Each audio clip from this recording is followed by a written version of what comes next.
मध्य प्रदेश की पूर्व सीएम व भाजपा नेत्री उमा भारती महाकुंभ स्नान के लिए कुछ देर बाद होंगी झांसी से रवाना। अखिलेश के बयान पर कहा, पाप तो घर में भी धो सकते हैं, लेकिन जिन्हें अमृत प्राप्त करना है वह जा रहे हैं स्नान करने। ऐसा कहना आस्था का सबसे बड़ा अपमान है। इसी कारण हो रही है दुर्दशा, भुगत रहे हैं परिणाम। कड़कड़ाती ठंड में डुबकी लगाने वालों के सामने अखिलेश राहुल कहीं नहीं टिकते। कुंभ की जमीन पर वक्फ के दावे पर कहा, ऐसे तो पूरी भारत भूमि हमारी, जो मुर्दे गाड़े गए होंगे वह गंगा की लहरों से तर गए होंगे। उमा भारती बोली, केजरीवाल अन्ना हजारे आंदोलन की कोख से पैदा हुए, उन्होंने कोख को अपमानित किया।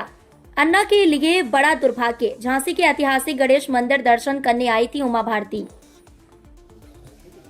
मैं महाकुंभ का ही स्नान करने के लिए आज झांसी आई हूँ।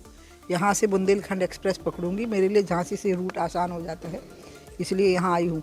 प्रश्न जो खड़े हो रहे हैं आप मुझे बताएंगे तो मैं उसके उत्तर दे पाऊँगी। देखिए, समाजवादी पार्टी हुए, चंद्रशेखर आजाद, रावण हो, वो कह रहे हैं जिन लोगों को पाप किए हैं जिन लोगों ने वो महाकुंभ में जाए।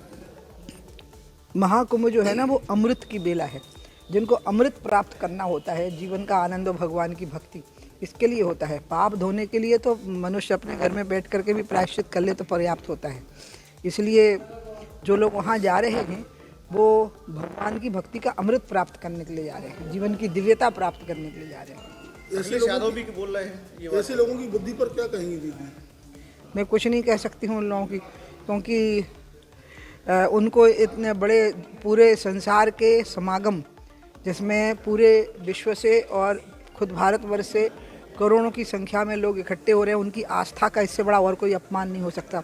इसी कारण से इन लोगों की दुर्दशा हुई है, जिसको लोग भुगत रहे हैं।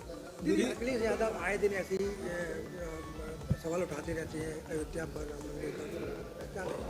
मैं कुछ इन पे क्या कहा जा सकता है इन लोगों को, क्योंकि कार सेवकों पे जिन्होंने गोलियां चलाई हैं, उनकी हत्याएं की हों कार सेवकों की, जिस पार्टी ने, उनके लिए यही कहा जा सकता है कि ऐसे भी लोग होते हैं संसार में। ये नहीं होंगे तो शायद सृष्टि का संतुलन बिगड़ जाएगा। कुंभ में राहुल गांधी को आमंत्रण देंगे?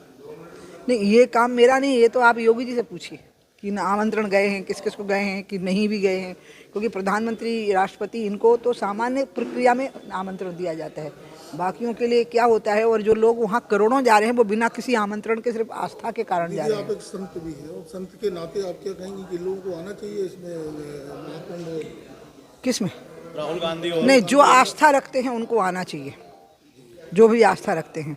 और जो कड़कड़ाती ठंड में कई किलोमीटर तक लाइन में लग करके अंत में डुबकी मार के अपनी जान हथेली पर रख करके जो लोग लौटेंगे उतनी भीड़ में, वो इतने बड़े लोग हैं कि उनके सामने राहुल, अखिलेश कोई नहीं टिकते। दीदी, एक चीज़ और कि वक्फ बोर्ड ने बड़ा दावा किया कि जो जितना जो जमीन है यहाँ पर कुंभ पूरा बसता है, वो जमीन वक्फ बोर्ड की है। तो उससे क्या होता है अगर मान लो उस पर कुंभ हो गया? फिर तो पूरी भारत भूमि हमारी है। फिर इस भारत भूमि पर यह आर्यावर्त है, सनातन धर्मियों का देश है। तो इसलिए ये तो कोई, अगर मान लो वहाँ पे कभी कुछ मुर्दे गाड़े भी गए होंगे तो तर गए होंगे कुंभ का, जब आप गंगा जी की जब बाढ़ आती होगी तो वो तो वक्फ बोर्ड पे ही कुंभ हो जाए। इससे अच्छी बात और क्या हो सकती है? इसलिए एक मौलाना जी का बयान भी आया शायद बरेली के, कि पुष्प वर्षा करके उनका स्वागत करिए। तो एक वो भी बयान आया है।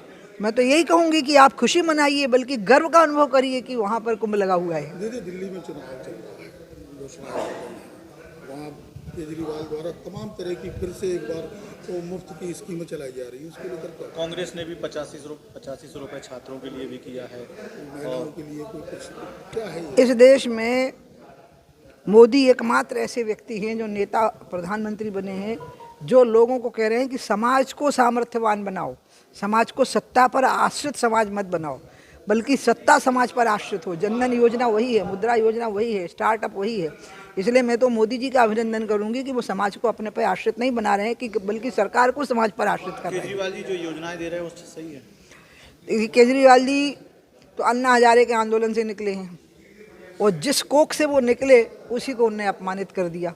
जिस आंदोलन की वो किस चीज़ के खिलाफ था और उनकी जीवन शैली कैसी बनी। कभी कहते थे लाल बत्ती नहीं होनी चाहिए, एक कमरे के घर में रहना चाहिए। तो इसलिए अब मैं आपको क्या बताऊं, मतलब अन्ना हजारे के लिए इससे बड़ा दुर्भाग्य और कोई नहीं हो सकता है।